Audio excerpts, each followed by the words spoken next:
రాష్ట్ర పాలనకు సంబంధించి అయితే రాష్ట్ర పాలన కావచ్చు, అదేవిధంగా ప్రభుత్వంలో జరుగుతున్నటువంటి వ్యవహారాల గురించి కావచ్చు, ప్రస్తుతం రాష్ట్రంలో ఉన్నటువంటి సమస్యల గురించి కావచ్చు, ఇక రాష్ట్ర గ్రంథాలయ కార్పొరేషన్ చైర్మన్ రియా సార్ ఉన్నారు.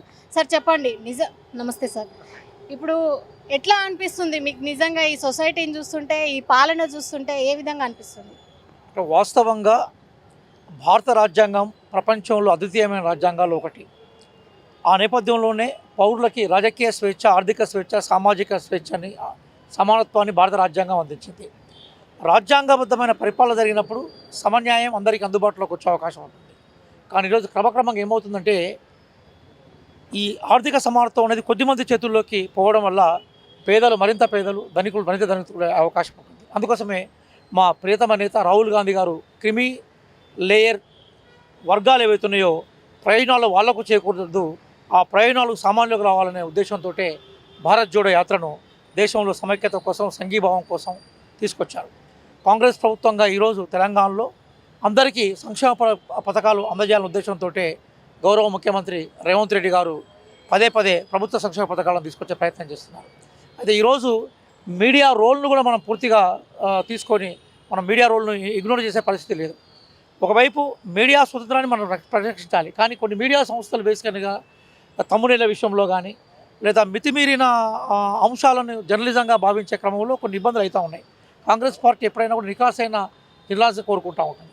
అలాగే జర్నలిస్టు వ్యవస్థలు కానీ లేదా పత్రికా వ్యవస్థలు కానీ మన ప్రయోజనాలకు భిన్నంగా ఉంటున్నాయన్నప్పుడు వాటిపై భౌతిక దాడులు చేయడం అనేది అత్యంత దుర్మార్గం. ఎందుకోసమంటే సమాజ ప్రగతికి మనకు ఎట్లయితే శాసన అట్లాగే కార్యనిర్వహణ న్యాయశాఖలు ఉంటాయో, ఫోర్త్ ఎస్టేట్గా పత్రికా రంగం కూడా అదే నేపథ్యంలో ప్రజాస్వామ్యాన్ని రక్షిస్తూ ఉంటుంది. మరి ప్రజాస్వామ్య రక్షణ కోసం ఉపయోగించాల్సిన పత్రికా రంగం మీద లేదా మీడియా రంగం మీద దాడులు చేయడం ఏదైతుందో అది సరైనదిగా మేము భావించట్లేదు. కాంగ్రెస్ పార్టీ విలువలతో కూడుకున్న రాజకీయాలను కోరుకుంటా ఉంది. కానీ మొత్తంగా చూస్తే మాత్రం ఇప్పుడు దాడులను చాలా వరకు ఖండిస్తున్నారు. సరే, నిజంగా మీరు గతంలో అంటే మీ చిన్నతనంలో కావచ్చు, మీ విద్యార్థి దశలో కావచ్చు, మీ ప్రొఫెషనల్ కంటే మీరు ఎంట్రీ అయిన తర్వాత కావచ్చు, మీడియా వ్యవస్థకు అంటే నిజంగా నిబంధనలు పాటిస్తుంది అనుకోవచ్చా, లేదంటే ఈ దాడుల వెనుక ఏదైనా మతలబు ఉందనుకుంటున్నారా? నేను వరంగల్ జిల్లాలో చదువుకున్నాను, అక్కడే పెరిగినాను, అక్కడనే ఉద్యోగం కూడా చేశాను యూనివర్సిటీలో. అప్పుడు విప్లవ రాజకీయాల చేత ప్రభావితమైన వర్గాల నుంచి వచ్చిన వాళ్ళం మేము. అది కొంత నిబద్ధతతోటి అట్లాగే విలువలతో కూడుకున్న జర్నలిజం ఉండేది. అప్పుడు జర్నలిస్టులు కూడా ప్రధానంగా పత్రికా రంగంలో అంటే మనకి రిటర్న్కి సంబంధించిన పత్రికా రంగానికి సంబంధించిన జర్నలిస్టుల యొక్క ప్రభావం ఎక్కువగా ఉండేది. ఎలక్ట్రానిక్ మీడియా కూడా బ్రహ్మాండంగానే ఉండేది. కానీ ఈ మధ్య ఏమైపోయిందంటే విపరీతంగా ఎలక్ట్రానిక్ మీడియాలో విపరీతమైన యూట్యూబ్లు రావడం వల్ల ఏమైపోయిందంటే వ్యూస్ కోసమో లేదా పోటీ ప్రపంచంలో మేము నిలబడాలని తలంపుతోటి రకరకాల కోణాల్లో బేసికల్గా తమ్నేలు పెట్టి ఒక్కోసారి మనకి అన్నాన్ని కూడా వ్యక్తిత్వ అన్నాన్ని కూడా బేసికల్గా భంగం పాటించేలా కూడా వస్తూ ఉన్నాయి. అదే నేపథ్యంలో లీగల్గా కూడా మనకేమవుతా ఉందంటే వాటి మీద యాక్షన్ తీసుకునే ప్రయత్నాలు చేయగలగాలి.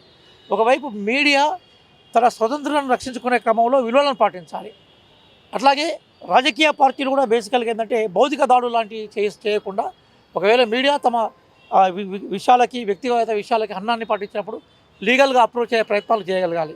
కానీ మీడియా యొక్క పాత్ర సమాజంలో అద్వితీయంగా ఉంటుందని తిరస్కరించలేము. కానీ ఆ స్వేచ్ఛను దుర్వినియోగపరచడానికి కూడా ఇదే సందర్భంలో సరైనది కాదుగా మనం చూసుకోవాలి. విలువలతో కూడుకున్న రాజకీయాలు, విలువలతో కూడుకున్న అధికారాన్ని సంపాదించాలి, ప్రజల ఓట్లకు ఇంపార్టెన్స్ ఇవ్వాలి, ప్రజల సంక్షేమ ద్వారా అధికారం రావాలని కోరుకున్న ఎవరైనా కూడా ఇట్లాంటి ఇప్పుడు జరుగుతున్న సమకాల సంఘటనలు మాత్రం సంతోషంగా ఉండే అవకాశం ఉంటుంది. చూస్తున్న మొత్తంగా మాత్రం ఇప్పుడున్నటువంటి ఏదైతే మీడియా రంగం సంబంధించినటువంటి రూల్స్ అండ్ రెగ్యులేషన్స్ పాటించాలి. అదేవిధంగా రాజకీయ పార్టీలు కావచ్చు, అదేవిధంగా ప్రభుత్వం కావచ్చు, ఏ ఒక్కరు కూడా తమ విధి విధానాలకు సంబంధించి ఉల్లంఘన జరిగినట్లయితే వారిని చట్ట పరిధిలోకి కూడా తీసుకుని చర్యలు తప్పకుండా తీసుకోవాలంటున్నారు రాష్ట్ర గ్రంథాలయ corporation chairman Riya sir. Video journalist Ranjith, Rani, Gandhi Bhavan.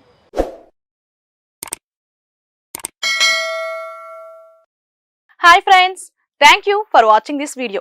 ఈ వీడియో గనుక మీకు నచ్చినట్లయితే దయచేసి లైక్ చేయండి, షేర్ చేయండి.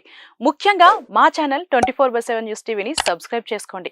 ఆ తర్వాత మీ విలువైన అభిప్రాయాల్ని, మార్పులు, చేర్పులు, కావాల్సిన వీడియో ఏమన్నా ఉంటే మన వీడియో కింద కామెంట్ సెక్షన్లో కామెంట్ రూపంలో తెలియజేయండి. నమస్కారం, సాయిదంచిక మాట్లాడుతున్నాను. ప్లీజ్ సబ్స్క్రైబ్, షేర్, లైక్ చేయండి 24/7 టీవీ ఛానల్. హాయ్ నమస్తే, నేను మీ Sonia Akula. Please subscribe to 24/7 news TV. Hi అండి, అందరికీ నమస్తే. నేను Mankota Prasad. Please do subscribe 24/7 news TV. Political, entertainment and infotainment updates కోసం like, share, subscribe 24/7 news TV.